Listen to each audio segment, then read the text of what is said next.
I'm starting to see some more people join, so we'll get started soon. Hi guys. Thanks for joining us again today. Hi Julia. Thanks for joining us.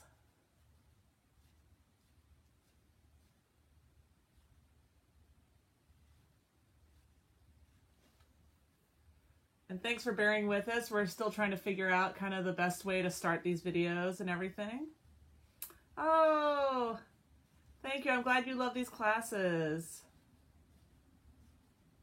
We're going to try to keep them up every Tuesday and Thursday at 11 a.m. as long as Philly schools are closed. So right now that's through April 6th, although I suspect it'll probably be extended somewhat. I've been reading a lot of rumblings about that in the news, so we may be out for a little longer than that. We'll see, but we're busy developing content so that we can continue to do these live videos every Tuesday and Thursday.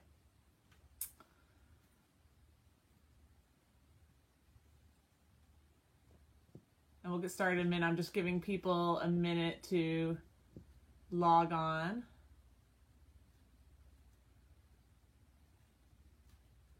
One thing you can do to make sure you always get notification when we do a live video, I posted just a little while ago on our Facebook page a link to some tips of how you can make sure that you get notifications of these live videos. Apparently it's actually easier to do it on a mobile device. They give you more options so that you can actually click specifically to get notifications of videos, of live videos.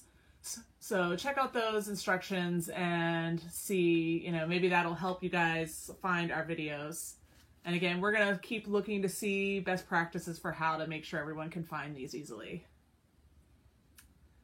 Yes, and I see popping up as Spells Writing Lab in the comments is one of my 2 Drexel co-ops, Nicole.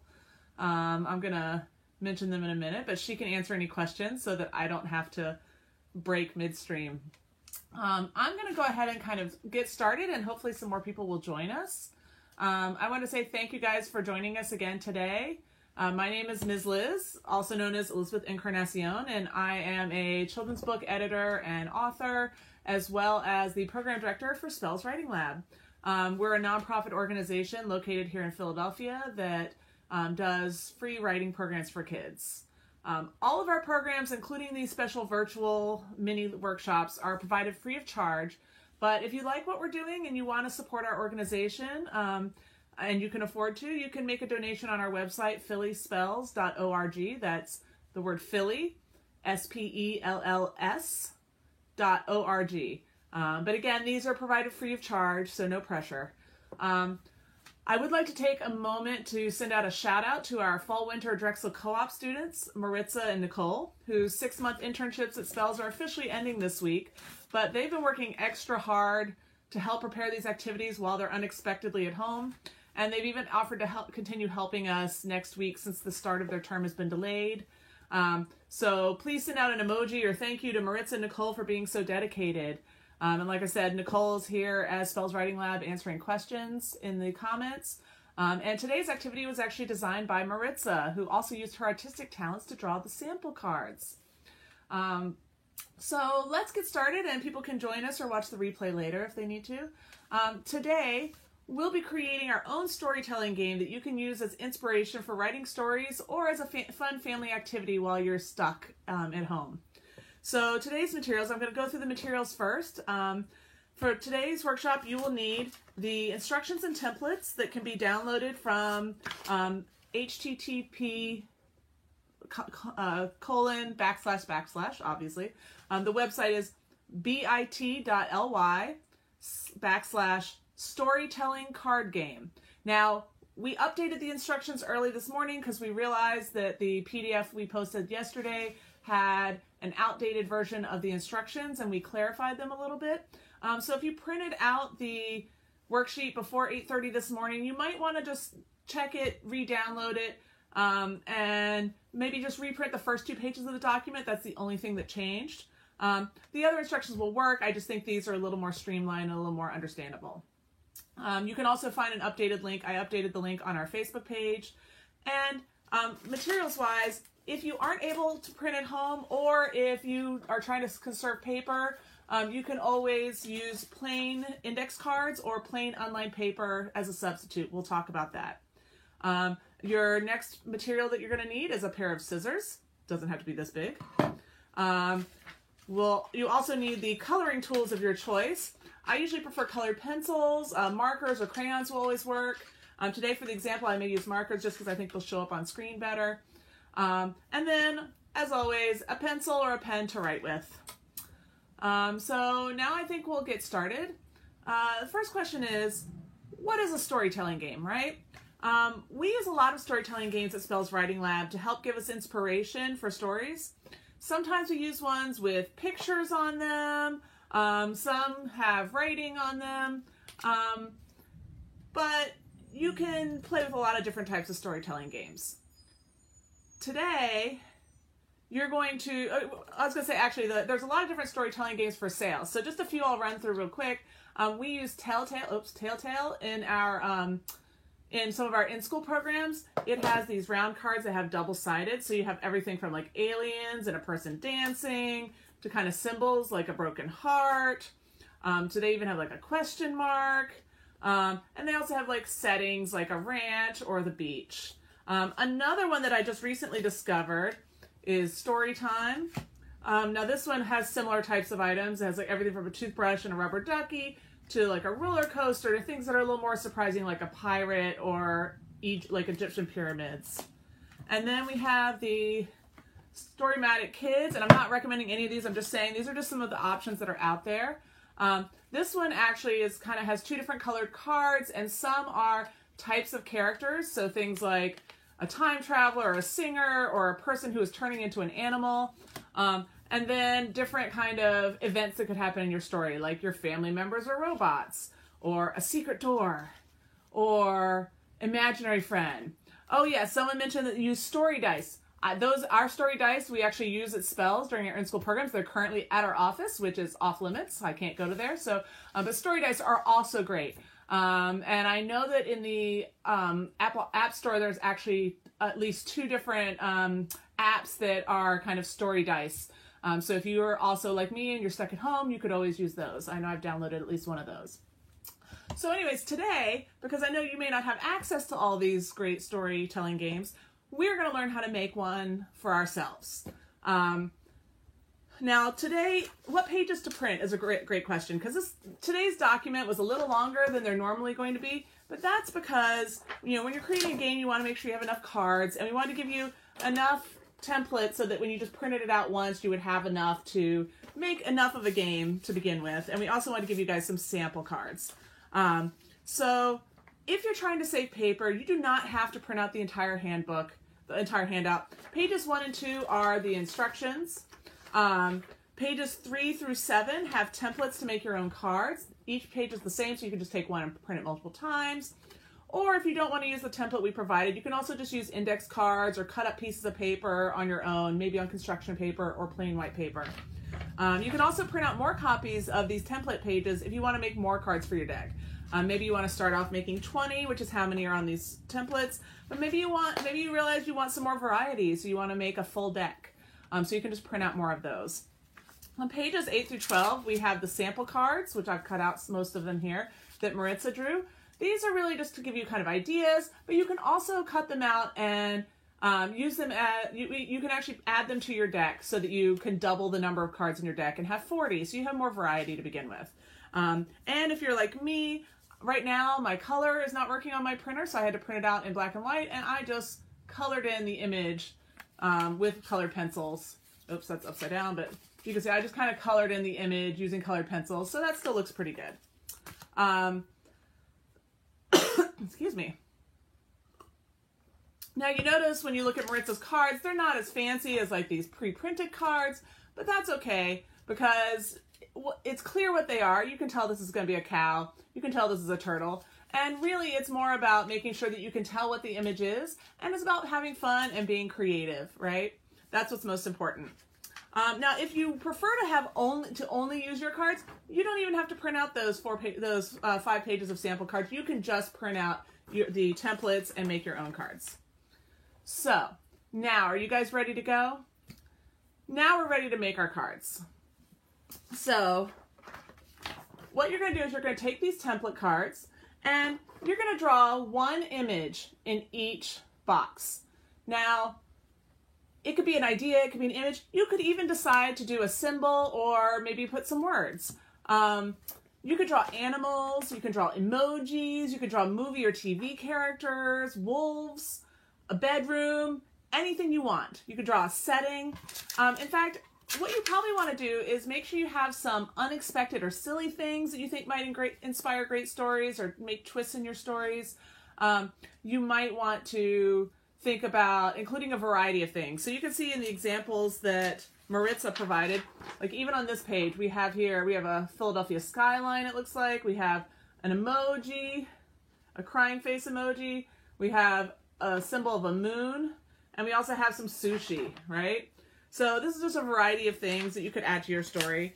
You're going to draw those, and you just want to make sure that you keep the drawings fairly simple. You want it to be focused on one idea. So if you're trying to do a setting, just make sure that that setting, anything you add to that setting, is just making it really clear that this is, say, a spaceship, or that it is the planet Mars, or, you know, anything like that. Or maybe it's going back to Tuesday's workshop, maybe it is ancient Greece and you're making Mount Olympus. So just figure out what you need to do to make sure that that's super clear.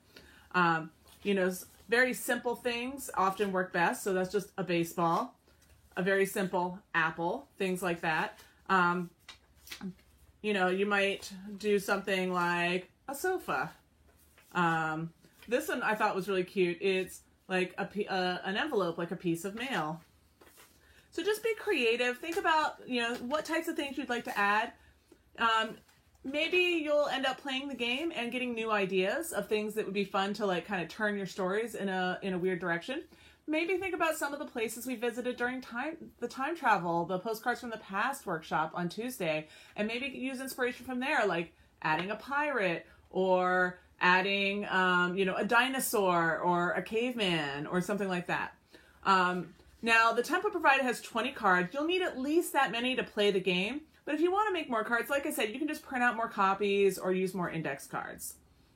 Now, I know it's going to take you guys a while to create your cards, but before you get really started, because you're going to want to take some time with that, I want to go ahead while we're live and show you 2 different ways you can play with them once you're finished. And actually, before we do that, I'm actually going to draw one sample card. Oops. So I'm going to draw a tree. So you just have to excuse my artistic ability. I don't think is quite as good as Maritza's, and I'm going for simplicity and speed. So, but I think you'll be able to tell it's a tree.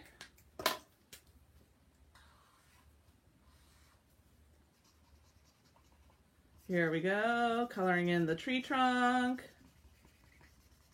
Okay, so I made a really quick tree, and then once you finish drawing all your cards, you're going to cut them out along the line. That's where the scissors come in. So there. So you'll have these cards cut out.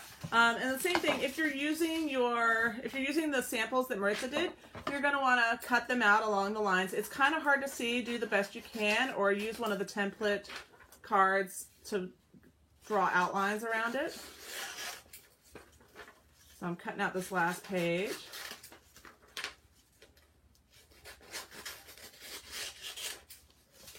I have my trash can right here.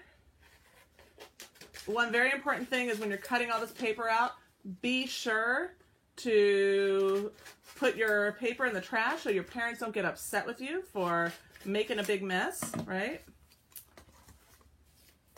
Oh, I see Ezra and Audra are drawing Mario Kart race cars. That's awesome. I love that idea. Okay, so you're going to draw all your cards. You're going to cut them out. If you want to, you're going to cut out the extra cards that Maritza put as a sample. And then here is one way you can play the game. And in fact, it's a really good idea to play this way at least one time before you play with your family, because it's a great way to play test the game. Now, what we mean when we say play test, it's literally you're playing the game to test whether it works.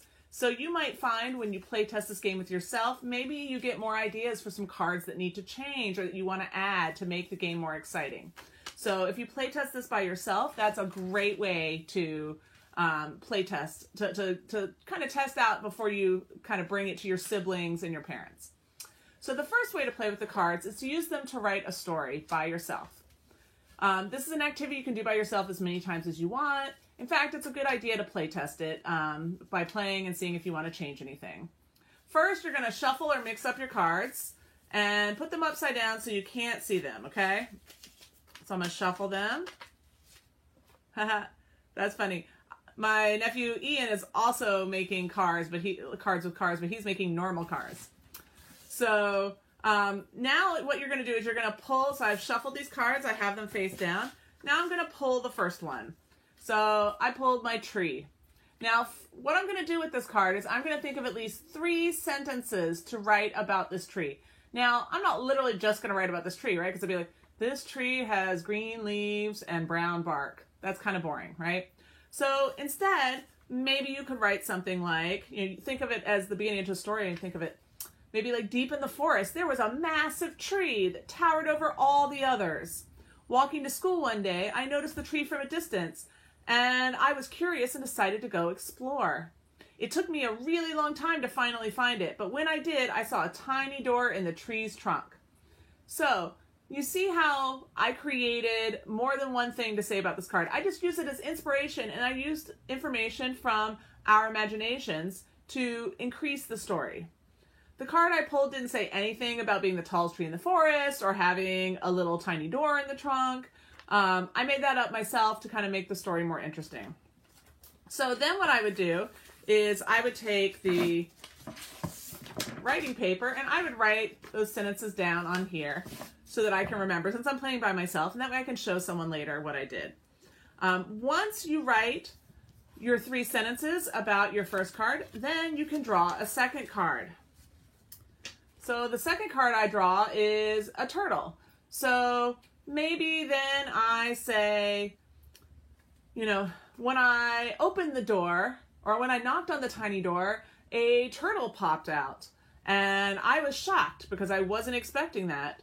And he said, why don't you join me? And I said, I'm too big. And he said, look again. And suddenly I was small enough to go through the tiny door.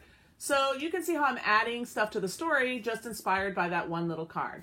So that's what I would like you to do if you're playing this game by yourself, is to draw a card and then use your imagination. Because if you just say what's on the card, if you just say there was a tree and a turtle and all that kind of stuff, the game's going to be really boring because you're going to have the same kind of stories happening all the time. But if you're adding a lot of new information from your own imagination, then each story is going to be completely unique, even if you're drawing some of the same cards. Does that make sense? So after you write your story, we would love for you to share it with us on social media. Once this video is over, actually I've already created a Facebook post where you can comment underneath with your story or with any of your cards that you're particularly proud of. I would love to see some of those cars and Mario Kart race cars posted there because I think that sounds really fun and I'd love to see those. And it might inspire other people to see what you guys create. Now, after you've play tested your game, you've written a story, and you think it's ready to go, like I said, you might decide to add some more before you play it with your family. Once you finish and you get your deck ready to go, you can play this game with other people, either with your family, or you could even play it over the internet with a friend. I know I've been playing some games using a video conferencing software with my niece and nephews. So I've been using, I just show them the cards and then they talk to me through the video conference. So that's a great way that you could actually connect with some of your friends and still play a game. So what you're going to do, if you're playing with 2 or more people, each player is, you're going to mix up the cards and you're going to deal 4 cards to, like 3 or 4 cards to each player. So they'll each have 4 cards. And then what's going to happen is that you guys are going to work together to create one story. And how you're going to do that is you're going to take turns. So if one person's going to decide who's going to start, one person will start and they'll start telling their story. And then when they are finished after they've said their 3 to 4 sentences, and you don't have to write it down if you don't want to. You can just do it as a storytelling game out loud. Then the other person will look at their cards and decide what card can they use to get inspiration to continue the story, and they'll say their 3 or 4 sentences. So you go back and forth like this until you use up all your cards, and then the last person who's laying down the last card, that's the hardest, because you have to make sure that you create a great ending for the story inspired by that card. So if you have a card that you know is going to make a really great ending or a really good twist, maybe save that one for the end. So you're going to take turns adding onto the story until you've used your cards and come to an ending. Now, all of the instructions for playing the game, either by yourself or with family members or friends, can be found on the instruction sheet. So don't worry if you forget them by the time you've made your cards. I know a lot of you guys are probably still working on your cards while I'm talking. You can always go back to the replay of this video, which will be posted on our Facebook page, and rewatch these instructions for how to actually play the game either by yourself or with family and friends once you've actually finished creating your cards. Now, does anyone have any questions for me while we're live? And again, if you think of questions later, feel free to comment on our page, send us a message, or you can comment on this video, and we will definitely get back to you guys.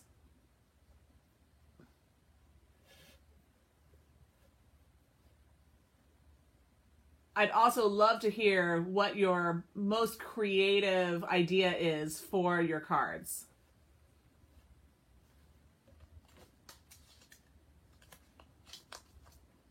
I'm really looking forward to seeing these Mario Kart race cars and the normal cars. I hope you guys send those to us.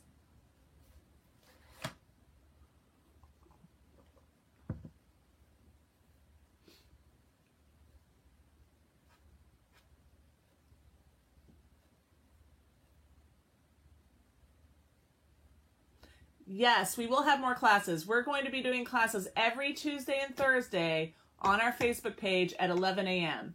And if you missed the live video, we will always be reposting the video so that you can watch it as a replay. We'll be doing every Tuesday and Thursday as long as Philadelphia schools are out. So at least through April 6th and possibly beyond that. Yes, a phone card would be great. I love that idea.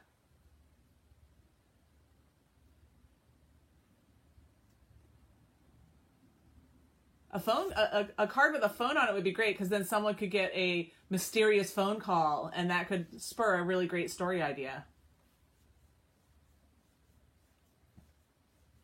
I love these ideas.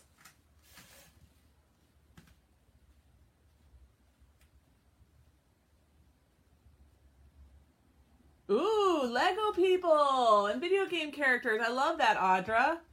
I've been doing Lego challenges with my niece and nephews for the past weeks or so, so I'm definitely up on those Lego people.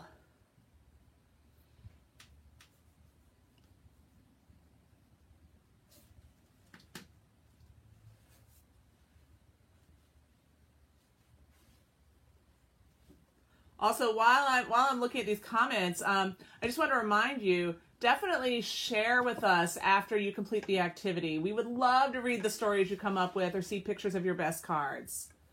In a few minutes when this video is over, like I said, you can go on our Facebook page, and we created a post that specifically asks you to post stories or cards from this video.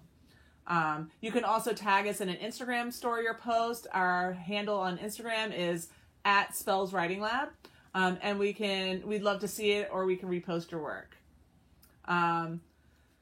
Like I said, our next activity will be 11 a.m. on Tuesday, and we hope to see you then. Check our page on Monday evening for a link to the instructions for that activity, as well as a list of materials we recommend. Oh yeah, you can make any kind of card you want. I think a book card would be a great one. You're coming up with some really good ideas. Yeah, any kind of object around the house would be a good one. You could also, do weird ones. I know on my wall I have a poster, like a picture that has an armadillo. So an armadillo might be a fun card. Or a camel. I have a camel on the wall too. So you could do things that are unexpected, or you could also do things that are around the house. Oh, good. That'll be good to see you there on Tuesday. And like I said, if you are enjoying what we're doing and you have the means to do it, I know money's tight for a lot of people right now, then, you're welcome to make a donation to Spells to support the virtual workshops we're creating. You can go to phillyspells.org and click on the Donate Now button. But again, these are being provided free of charge. That's part of our mission, is to provide free writing programs for kids. So, definitely keep doing these writing activities. And honestly, if you pay us by sending a comment that shows some of the work you did, that'll make us happy as well. And definitely let us know what you think about these. Let us know if you have any suggestions. And I hope, tell us if you guys play the storytelling game over the weekend. We wanted to give you guys an activity that wasn't just a one-off activity, something you can continue to play while you're at home. Dr. Spells was very concerned that you guys might be getting bored at home, that you might need a new game to play with, so he asked us to come up with one that you could create at home with basic household items. So I hope that fits the bill. And I think, unless you guys have any other questions, I think we'll sign off for now. And I hope that we'll see some of the things you created during this workshop. Thank you so much for coming. And we'll see you again on Tuesday morning at 11 a.m.